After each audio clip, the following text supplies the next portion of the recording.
pretendo fazer aqui nesse curto tempo? É explicar como tudo isso que o Serginho colocou, toda essa produção massiva de dados pessoais, de como isso é cruzado, como isso se transforma em comércio, de por que isso é tão interessante para esses grupos e, sobretudo, como esses interesses particulares são traduzidos para a esfera do comércio.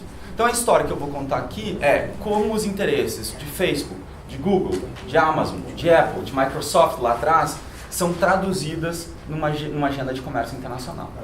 Então, não basta somente eu ter o domínio desses dados, eu preciso também ter a liberdade total de transmitir eles de uma fronteira para outra. Entre outros elementos que são incluídos nessa agenda. Então, muito do que o Sérgio já colocou, e acho que cabe reiterar, comércio eletrônico, dentro dessa fatia total do comércio internacional, o comércio eletrônico sozinho cresce num ritmo de 20% ao ano. Todo ano ele cresce mais 20%. Crescendo 20% ao ano, ele ainda representa, num número global, 8,5% do comércio global. Se a gente pega um país como o Brasil e Índia, a gente está falando de 5%, se a gente pegar um país como os Estados Unidos, nós estamos falando de 10%. Mas um índice que ele vai crescendo. E uma previsão a curto e médio prazo é de que o comércio eletrônico represente de 1/3 a 1/6 da venda total. Então a gente tem um deslocamento das lojas tal como nós conhecemos para o comércio eletrônico. Agora, comércio eletrônico é muito mais do que isso. Comércio eletrônico é muito mais do que o Netshoes, do que a compra de um eletrodoméstico. Comércio eletrônico é cada vez mais esse cenário que o Sérgio nos apresentou. Então, o valor de mercado das maiores companhias de tecnologia do mundo não estão na venda direta ao consumidor, estão no uso de dados. Então, o comércio eletrônico é até um termo que ele é contraditório, ele é utilizado de maneira equivocada. Por isso que, eventualmente, eu uso comércio digital, porque ele é muito maior do que isso. Não é tão somente a venda direta ao consumidor. E no meio desse processo também tem as vendas de empresa a empresa, quer dizer, as cadeias globais de valor também se estruturam por meio de relações de comércio global. E um ponto que fica para tarde, que é a gente não consegue entender, além da projeção sobre a questão de privacidade e proteção de dados pessoais, é o impacto disso no mercado de trabalho. Então, quer dizer, a gente tem um processo que o Serginho já mencionou e que a gente vai falar durante o dia, que é de automação das indústrias, processo já muito avançado nos países centrais e que começa a atingir de maneira muito forte os países periféricos, em que a gente tem uma diminuição dos postos de trabalho, uma diminuição brutal dos postos de trabalho. A previsão num prazo de 10 a 20 anos nos Estados Unidos é que até 43% dos postos de trabalho sejam extinguidos. Então, quer dizer, a gente vai indo da indústria e da agricultura cada vez mais para o mercado de serviços. E nesse caminho, a gente tem também um processo de precarização das relações de trabalho. Quer dizer, a uberificação do trabalho, relações de trabalho menos estáveis, sem direitos trabalhistas. Quer dizer, onde as pessoas não trabalham naquela área para a qual elas foram formadas, etc. Existe uma tendência de deslocamento para esse sentido. Então, esse problema ele é muito maior. Ele vai muito além da questão da negociação comercial em si. Tem uma questão mais para frente, num duplo sentido. Privacidade e proteção de dados pessoais, mas também uma lógica de política de desenvolvimento e futuro do trabalho. Então, a gente acompanha esse contexto que a gente fala é de digitalização da economia. Se vocês abrirem as revistas, a The Economist, ou as grandes revistas de economia desde o ano passado, ano retrasado, vocês vão ver isso que o Serginho falou. Dados são o novo petróleo. Se vocês abrirem os relatórios da UNCTAD, do Banco Mundial, da OMC, da OCDE, das grandes organizações internacionais, digitalização da economia, futuro do trabalho, comércio eletrônico, esse é o grande tema. Esse é o grande tema, quer dizer, a gente tem um rápido desenvolvimento da economia em decorrência dessas transformações tecnológicas e, de fato, a internet mudou completamente a forma como o conteúdo digital é produzido, ele é distribuído e consumido. Qual que é a consequência disso para a lógica do comércio? Esse debate gera uma demanda por regulação muito grande. Então, se a gente for colocar uma data, e o Sérgio mencionou, por exemplo, a advogada americana nos documentos para as negociações, quer dizer, não, livre fluxo de dados, etc. Todos esses termos estão sendo trazidos para a realidade do comércio internacional e seguem datas diferentes. A gente vai ver aqui que isso começa no OMC em 1998. mas essa discussão já acontece em acordos regionais de comércio, sobretudo dos Estados Unidos e agora inclusive da União Europeia, desde meados da década de 90, passando com muita força pelos anos 2000, alcançam os grandes acordos mega-regionais de comércio. Então o debate sobre TPP tem esse debate, TISA, sobre comércio e serviços tem esse debate, TTIP tem esse debate, e aqui a gente tem dois grandes eixos, gente. Diga o que são, porque não. Eu já explico, eu explico, depois eu tenho um mapinha que eu consigo explicar rapidamente como funciona isso. Então, tem dois grandes eixos. Um eixo, que é o eixo, sobretudo, que o Sérgio explicou, que é o eixo de segurança da internet, privacidade, proteção de dados pessoais. Então, isso não é só comércio, tem um impacto gigante, gigante, gigante sobre esses temas que o Sérgio colocou. E tem uma outra dimensão, que é uma dimensão, aí sim, que a gente vai ver com mais força no debate do OMC, que são as questões econômicas e de política industrial. Se eu estou dizendo que a economia está se deslocando para esse eixo, eu estou dizendo que os grandes debates sobre política industrial se darão nesse eixo também. E aqui a gente tem uma luta dos países para manter um espaço para políticas públicas. Isso está muito refletido no debate que a gente está tendo de 2016 em diante na OMC. Quer dizer, o quanto esses novos acordos de comércio sobre temas de comércio eletrônico ou comércio digital podem restringir a habilidade de países, sobretudo países periféricos, de criar as suas próprias políticas de desenvolvimento para tentar ter um mínimo de empresas, de plataformas próprias. Exatamente o tema que o Sérgio colocou. A gente tem um cenário hoje que é dominado pelas empresas norte-americanas, com um espaço significativo para as empresas chinesas, justamente por quê?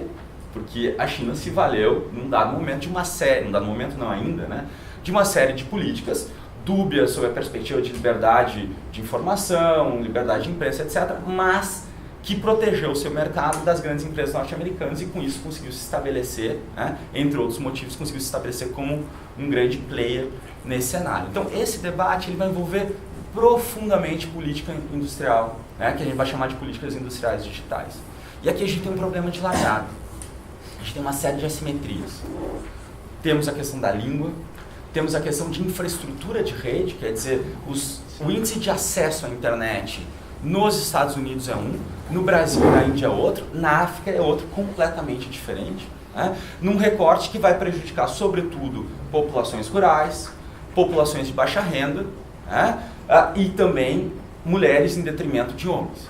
Então, quer dizer, todos os grandes fatores aqui verticais de dominação, eles são refletidos também nessa diferença de infraestrutura. Então, isso leva ao reconhecimento de que não existem iguais condições de competitividade no acesso à economia digital. Esse é um primeiro elemento que a gente tem que derrubar nesse debate. Não há que se falar em igualdade de condições de acesso. Não há que se falar em igualdade de condições de acesso à informação. Então, por exemplo, nessas negociações comerciais, existe uma grande diferença de acesso à informação por parte dos movimentos sociais, que foram pegos, de certa forma, pegos de maneira desprevenida em relação a esse debate, e em relação às grandes empresas de tecnologia que fazem lobby desde a década de 90 nessa área e que tem todo um processo de domínio de informações. Então a gente tem diferentes desníveis aqui que vão afetar esse processo de negociação. E um último ponto que eu faço menção é a questão do lobby. Não pensem que nada é coincidência. Quer dizer, o Adhemar descreveu muito bem como o regime de comércio, em meados da década de 90, trouxe para dentro dele questões de propriedade intelectual, questões de serviços, questões que não eram questões de comércio internacional. E que foram ali colocadas por uma agenda das grandes indústrias químicas, das grandes indústrias farmacêuticas, etc. Lobby. Lobby documentado, com trabalhos já consolidados nessa área, e a mesma coisa se dá em comércio digital. Então, quer dizer, essas empresas se deram conta, a partir de um certo momento, sobretudo a partir de uma grande demanda do governo norte-americano contra a Microsoft, que eles precisavam disputar a atenção do governo na questão de regulação pública. E logo mais eles se dão conta que isso deveria acontecer também no eixo do comércio internacional. Então hoje, Google, Amazon, Facebook, Apple são grandes lobistas. Cada vez mais investem quantidades maiores em lobby, tem mais pessoas em Washington e começam a interferir também no Departamento de Comércio dos Estados Unidos. Qual que é a consequência? As suas posições acabam se tornando muito rapidamente as posições do governo norte-americano, sobretudo do Departamento de Comércio, e começam a, digamos, influenciar no desenho de acordos de comércio. Então, a evolução do tratamento do comércio digital em acordos de comércio obedece a essa dinâmica de aumento do lobby. Não é teoria da conspiração, de novo, tudo documentado, vocês têm os documentos dos grandes grupos de lobby, os grandes grupos representativos do setor tecnológico dos Estados Unidos, com as suas posições muito firmes e explícitas ali. A questão é que começa a ter uma troca também. Os secretários de comércio, em alguns momentos, sobretudo no governo Obama, no governo Clinton, depois no governo Obama, eram pessoas do Vale do Silício. E que levam a sua perspectiva também para a dinâmica mais tradicional do comércio internacional. E do que eu estou falando aqui? Eu estou falando de OMC, mas eu estou falando também dos grandes arranjos bilaterais ou plurilaterais de comércio internacional. Então a gente vai ver que os Estados Unidos começam a inserir uma série de regras sobre comércio eletrônico, num primeiro momento mais flexíveis, depois mais rígidas, nos seus acordos bilaterais de comércio, mas nos anos mais recentes isso alcança também as grandes negociações mega regionais de comércio. Então muitos ouviram falar da transferência, da parceria transpacífica, que em inglês é o TPP, que envolve todas as áreas possíveis e imagináveis que tem alguma dimensão em relação ao comércio internacional. Algumas já ouviram falar na parceria transatlântica entre Estados Unidos e União Europeia.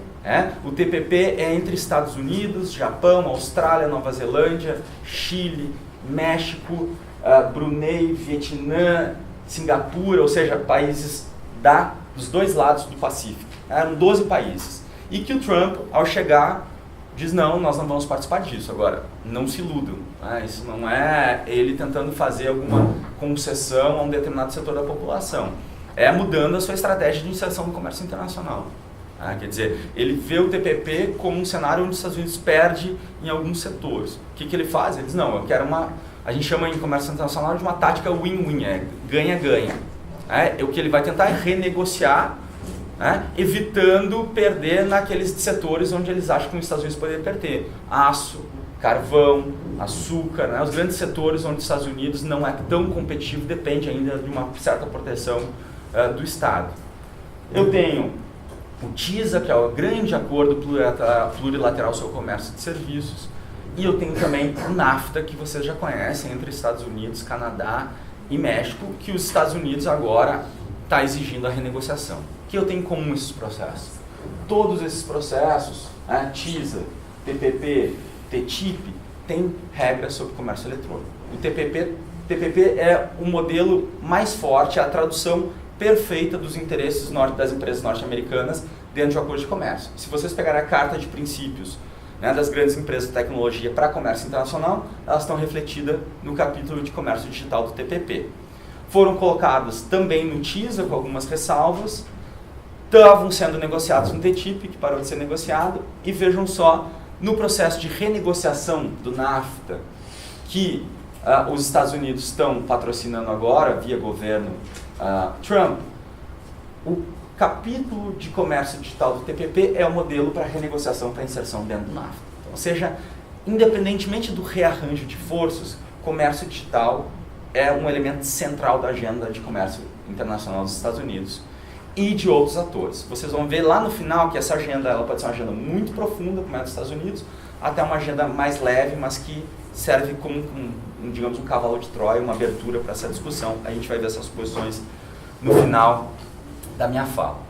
Então, ressalva que eu faço. Esse assunto ele bombou nos últimos anos, mas ele não é um tema novo dentro da Organização Mundial do Comércio. É um tema que vem sendo negociado desde 1998, sob diferentes nomes. Então, vocês vão escutar falar de e-trade, e-commerce, digital trade, mas a grande disputa eu uso comércio eletrônico ou comércio digital.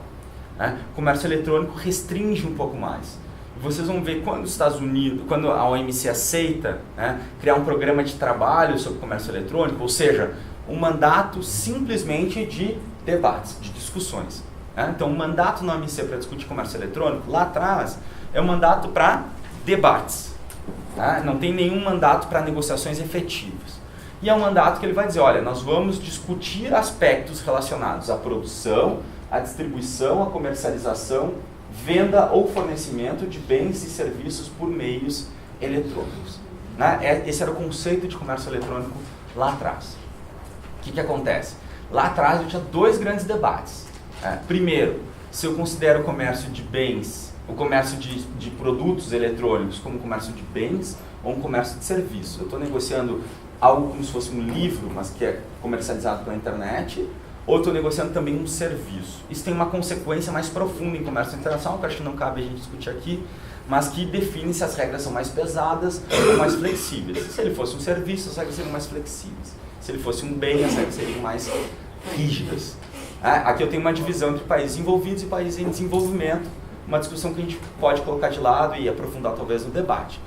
E lá atrás a gente teve uma única decisão, essa decisão sim, que foi sendo renovada, que era uma decisão de estabelecer uma moratória sobre a cobrança de tarifas aduaneiras sobre comércio de bens eletrônicos, de bens e serviços eletrônicos. Significa o quê? Desde 98, a cada 2 anos é renovada essa moratória, que faz com que o comércio eletrônico não possa ser taxado pelo serviço, não possa ser taxado pelos países. Né? Obviamente essa é uma agenda muito forte dos países envolvidos, dos países mais fortes em comércio eletrônico, e é um debate que retornou agora, patrocinado pelos países menos desenvolvidos, porque eles perdem receita com isso. Né? Quer dizer, eu deixo de taxar, eu deixo de ganhar receita numa esfera do comércio que se torna cada vez mais importante. Então esse é um debate que ele era importante lá atrás e continua sendo importante agora. Né? Mas vejam como essa agenda ela é um pouco mais restrita. A gente não tem o debate que o Serginho colocou sobre comércio de dados lá atrás. A gente está falando sobre comércio eletrônico propriamente dito. Não se preocupem com essa confusão toda, mas que envolvia comércio eletrônico, envolvia desde a coisa mais básica para a gente, que é a comercialização de produtos digitais, então, ou seja, softwares, filmes via streaming, quer dizer, Netflix, jogos eletrônicos, livros que eram objetos físicos e que depois passam a ser comercializados pela internet, não só o próprio livro, mas o livro na sua versão eletrônica. Esse debate envolve serviços, porque se esse livro via física ele é negociado, significa que além desse comércio entre fronteiras, sem eu me deslocar, quer dizer, eu compro um livro da Amazon sem que eu precise me deslocar até os Estados Unidos eventualmente. Isso envolve serviços de logística, de transporte, de pagamento eletrônico, de auxílio ao consumidor. Então vejam como ele é multifacetado. Ele tem uma parte de comércio de bens, ele tem uma parte de comércio de serviços, ele tem uma parte de comércio de serviços ligados à infraestrutura. O Serginho falou, dependo de estrutura de telefonia, de redes de cabeamento. Então, eu atinjo diferentes esferas do comércio internacional e eu atinjo inclusive esferas de propriedade intelectual, seja de copyright, daquele produto que eu estou vendendo, etc. Então, o debate de comércio eletrônico ele sempre foi discutido no OMC em comércio de bens, comércio de serviços, aspectos relacionados a comércio relacionado à propriedade intelectual, tudo que o Ademar colocou muito bem antes, envolve questões de comércio e desenvolvimento. Então, no OMC, a gente sempre teve esses debates nesses 4 eixos. Propriedade intelectual, serviços, bens e comércio e desenvolvimento. Só que foi um debate que ele não resultou em políticas efetivas. Eles eram debates. Debates. O que acontece? Como não estava funcionando ali da maneira como os países centrais queriam, esse debate ele é deslocado para as negociações regionais. Então a gente tem, a partir de um certo período, final da década de 90, início dos anos 2000, esse debate sobre comércio eletrônico saindo da OMC e indo para os acordos bilaterais de comércio dos Estados Unidos e da União Europeia, e hoje atingindo um número significativo de acordos regionais de comércio. E lá atrás ele começa com uma linguagem muito leve. Então os Estados Unidos, quando assinam os primeiros acordos com Chile, com Singapura, com Peru, com Colômbia, eles vão colocar o seguinte, olha, os países signatários devem evitar criar barreiras para o comércio digital. O que são barreiras ao comércio digital? A gente vai ver depois. É restringir a entrada de grupos estrangeiros de comércio eletrônico, é restringir a livre circulação, né, de dados, exigir que essas empresas tivessem servidores de dados dentro dos seus próprios territórios, etc. A gente vai ver aqui para frente. Eu quero garantir o quê? O livre fluxo de dados e o livre fluxo de capitais. Eu quero garantir acesso às minhas grandes empresas de tecnologia. Por quê? As grandes empresas de tecnologia são as grandes empresas norte-americanas. Eu estou garantindo acesso a novos mercados a elas, estou garantindo que elas consigam desenvolver as suas atividades. Isso, no primeiro momento, tinha uma flexibilidade, ou seja, os Estados Unidos não poderiam exigir num tribunal arbitral, por exemplo, o cumprimento dessas regras. O jogo começa a virar com o acordo dos Estados Unidos e Coreia do Sul, né? Quando eu não só incluo essas regras, como eu também vinculo essas regras ao mecanismo de solução de controvérsias. Significa o quê? Se a Coreia do Sul descumprisse as regras atinentes à livre circulação de dados, os Estados Unidos, representando os interesses das suas empresas, poderiam litigar, né, no mecanismo de solução de controvérsias contra a Coreia do Sul, exigindo a retirada daquelas regras. Então vejam aqui como o jogo começa a ficar mais sério. Tá? Eu começo a ir para uma lógica onde eu tenho dentes, eu começo a gerar uma certa obrigatoriedade do cumprimento dessas regras, e o ápice desse desenvolvimento chega no TPP, na parceria transpacífica.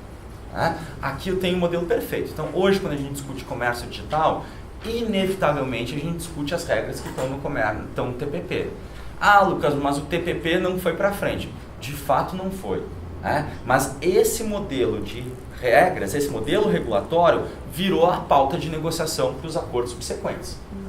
E aí a gente teve a oportunidade de falar com o embaixador, nosso embaixador, o Cozendei, e ele falou, não, quando o México senta à mesa conosco, ele apresenta para a negociação com o Brasil sobre o comércio digital a pauta do TPP, aquele capítulo que o México negociou no TPP.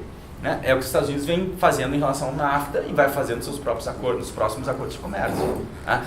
Foi o que os Estados Unidos fez em julho do ano passado, no primeiro paper, no primeiro trabalho que ele entregou para a OMC para tentar pautar o debate sobre comércio eletrônico. E precisamente a pauta do TPP. Então isso é importante porque virou, digamos, o ponto de partida para as negociações daqui para frente sobre comércio eletrônico. E aqui eu entro nos pontos, e aí foi fantástico o que o Sérgio tinha falado antes de mim, que eu consigo traduzir isso em regra de comércio internacional. Esses são alguns pontos que estão colocados no teaser e que fazem parte da agenda mais liberal de comércio digital. E a gente vai ver no final como essa agenda está multifacetada. A gente não pode mais falar agora de países desenvolvidos de um lado e países em desenvolvimento de outro. Esse desenho, gente, acabou na lógica de comércio digital. Então eu tenho a posição dos Estados Unidos. Eu tenho a posição da União Europeia que não coincide com a posição dos Estados Unidos, sobretudo em relação à privacidade e proteção de dados pessoais. A União Europeia é mais dura na proteção de dados, e aqui eu nem me atrevo a entrar na área do Serginho, mas eu tenho um dissenso aqui, e esse dissenso se reflete nas negociações. Eu tenho, de um lado, o Brasil com um perfil um pouco mais baixo nessas negociações, a Índia também, mas o Brasil com uma agenda próxima da União Europeia, dizendo, não, a gente não vai discutir isso sem discutir privacidade e proteção de dados pessoais. Eu tenho a China muito agressiva, com uma agenda muito, digamos, pragmática em comércio eletrônico. Ela é o Sérgio mostrou como eu tenho as grandes empresas chinesas alcançando as empresas norte-americanas, então eles querem vender, eles têm um volume gigantesco. Agora eles não querem também que se metam na política de internet local, então vejo como o debate já mudou também. E eu tenho também os países menos desenvolvidos, os países africanos que estão puxando uma agenda muito interessante de política digital industrial na OMC. Então eu tenho aqui uma divisão. Então esse binômio países envolvidos, países em desenvolvimento, países centrais, países periféricos, em comércio eletrônico, ele é multifacetado. Então a agenda que eu estou trazendo para vocês agora, para que vocês compreendam, é a agenda mais liberal, do polo extremo, que é o polo dos Estados Unidos, que é referendado por outros países também em desenvolvimento. Chile, Colômbia, Costa Rica, México, países da Ásia. e que se chegam a um certo nível de acordo, inclusive em acordos como o TISA, onde tem assento também a União Europeia. Então o TISA não está em vigor, o TISA também está em negociação. Tá?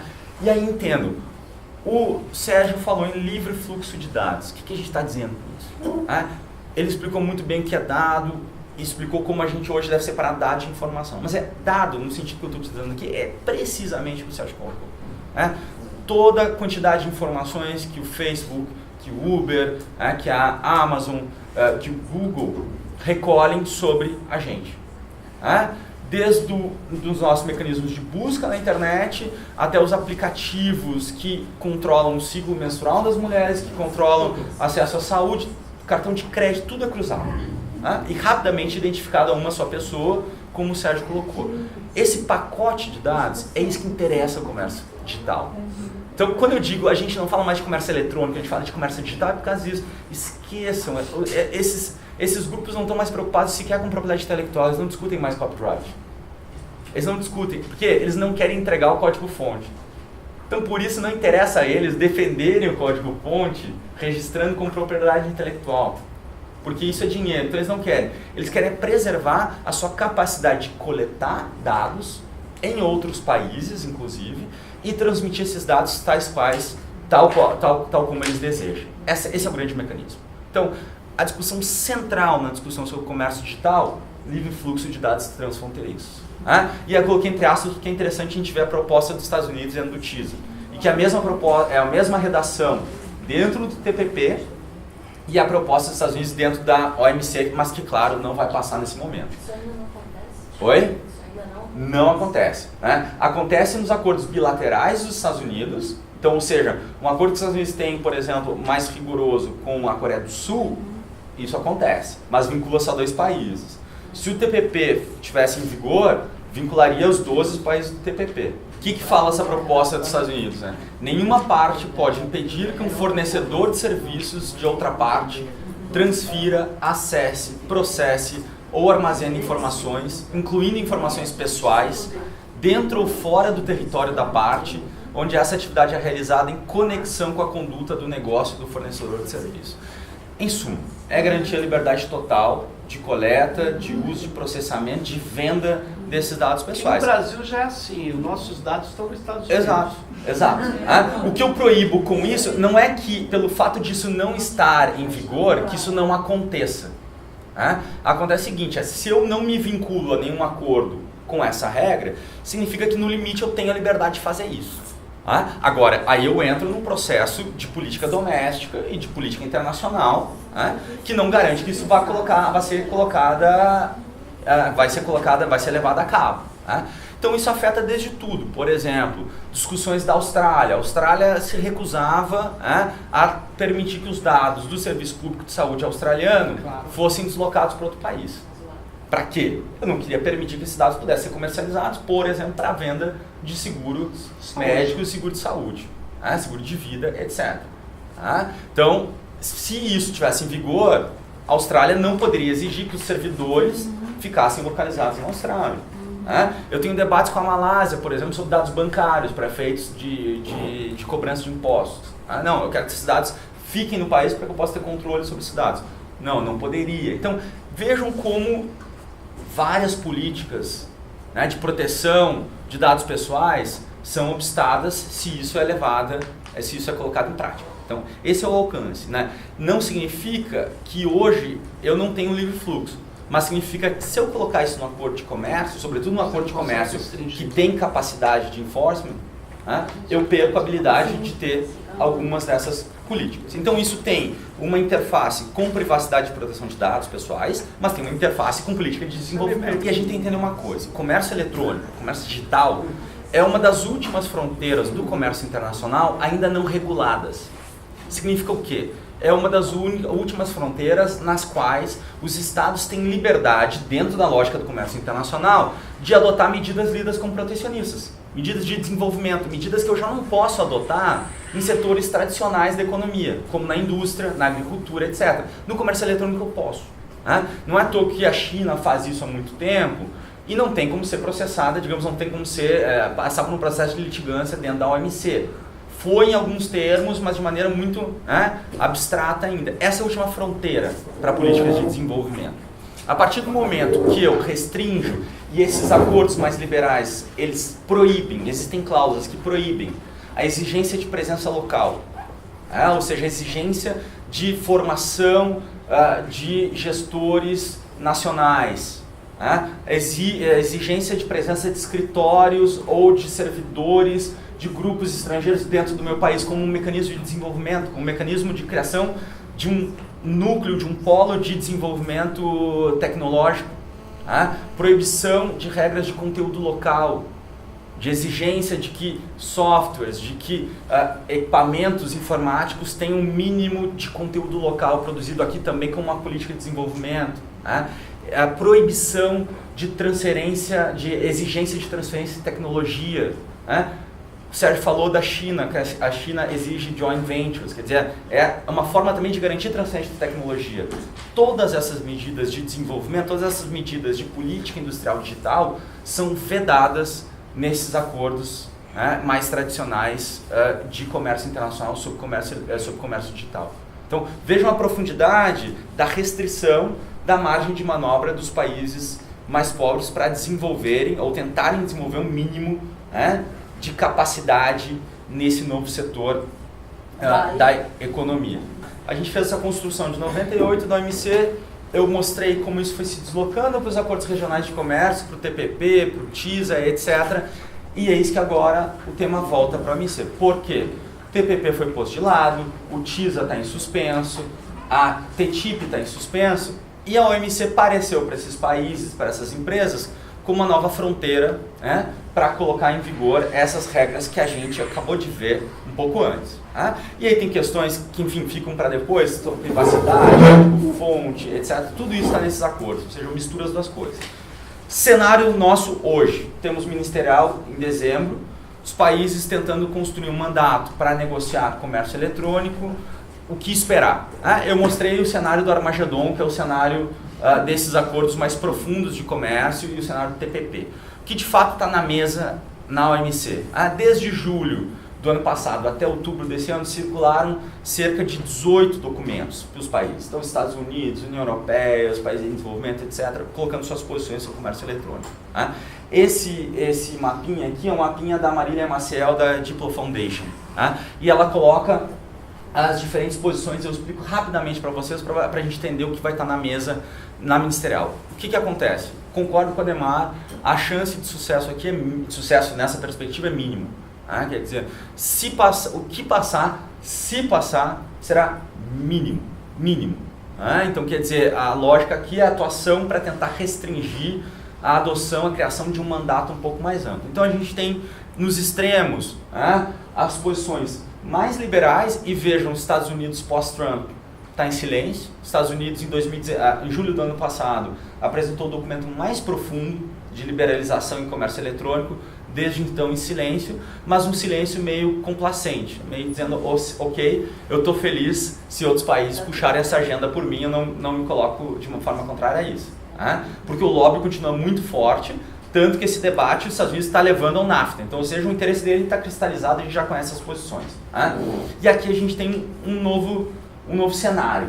Eu tenho, de um lado, as posições mais liberais agora, recentes, colocados por um grupo de países como Austrália, Canadá, Chile, a União Europeia, Coreia do Sul, Noruega, Paraguai, México, Colômbia tendem a concordar, que é visando a criação de um grupo de trabalho. Então veja como a linguagem está um pouco mais aberta, criando um grupo de trabalho com um mandato específico para negociar já a partir do ano que vem regras de comércio eletrônico.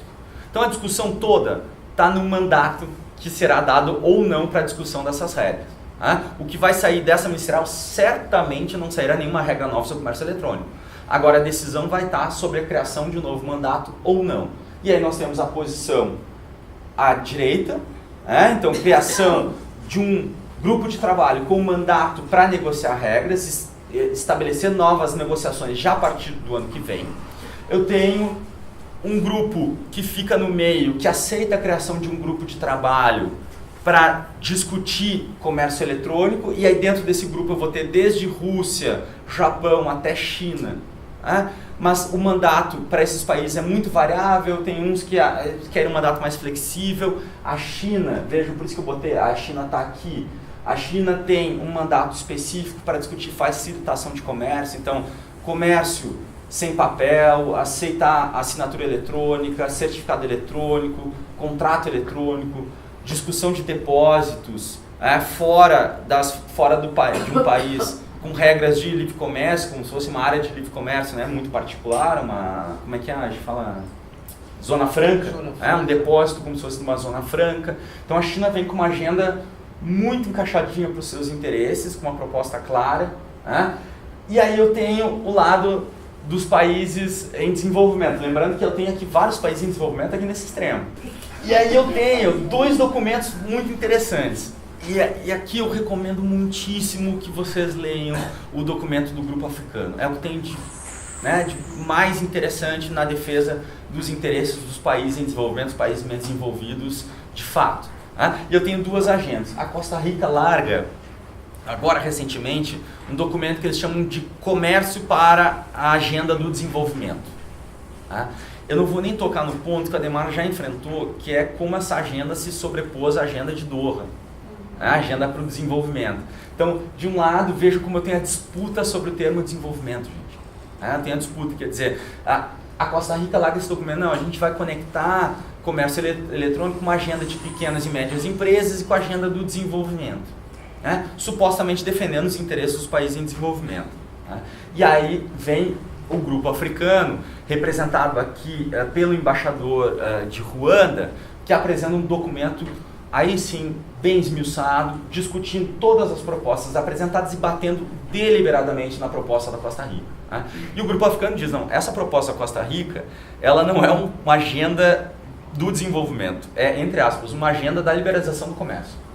Então, tentando desnudar esse discurso pró-desenvolvimento, e defende o seguinte, a posição contrária, dizendo não, nós não devemos ampliar o mandato para comércio eletrônico, o mandato é seguir aquele mesmo lá de 1998, a gente não deve criar uma nova estrutura para negociações, porque o foco é a continuação da negociação das questões relevantes da agenda Doha. Então nós não avançamos enquanto não falar de algodão, enquanto não falar de agricultura, de mecanismo de salvaguarda de emergência, etc. Então é manter como está e criar no máximo ampliar os elementos de debate dentro da estrutura já existente, mas desconstruindo essa chamada agenda para o desenvolvimento ligada ao comércio eletrônico, e desconstruindo inclusive o debate sobre pequenas e médias empresas, dizendo, olha, o debate sobre pequenas e médias empresas conectado ao comércio eletrônico, na verdade, nada mais é do que um atalho para esses países levarem adiante as políticas mais liberais que eles querem de comércio digital. Então, o cenário no OMC, gente,